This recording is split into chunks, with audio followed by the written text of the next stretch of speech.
उपमुख्यमंत्री एकनाथ शिंदे हे केंद्रीय गृहमंत्री अमित शहांच्या भेटीला गेले। सह्याद्री अतिथीगृह इथं ते पोहोचलेत। एकनाथ शिंदे आणि अमित शहा यांच्यात चर्चा होण्याची शक्यता आहे। भाजप मुंबई अध्यक्ष अमित साटमही तिथे उपस्थित आहे।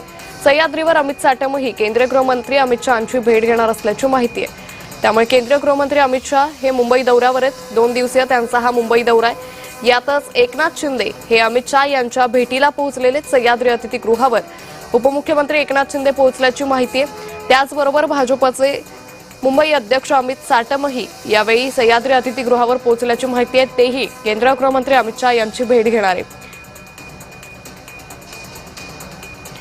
या संदर्भात अधिक माहिती घेऊयात आमचे प्रतिनिधी मनोज दाळकर यांच्याकडून। मनोज, उपमुख्यमंत्री एकनाथ शिंदे हे अमित शहांच्या भेटीला गेले, काय अधिक अपडेट?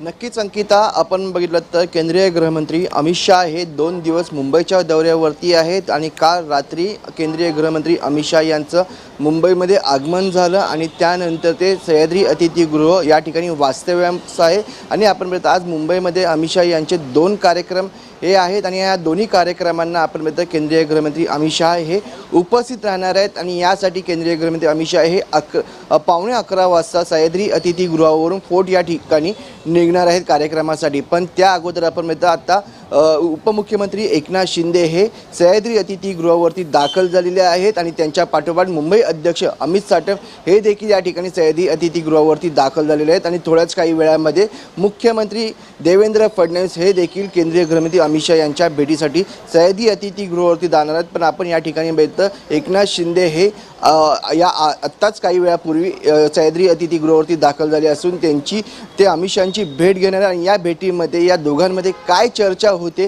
हे देखील पाहणं महत्त्वाचं ठरणार आहे। कारण की एका ठिकाणी आपण बघितलं डिलिमिटेशनचं जे प्रस्ताव आहे तो देखील केंद्र आणते का यापुढे हे देखील पाहणं महत्त्वाचं। आणि ज्या पद्धतीने खासदार आता शिंदेंसोबत आलेले आहेत तसंच आता पुढची रणनीती कशी असणार हे देखील तेवढंच पाहणं महत्त्वाचं ठरणार आहे।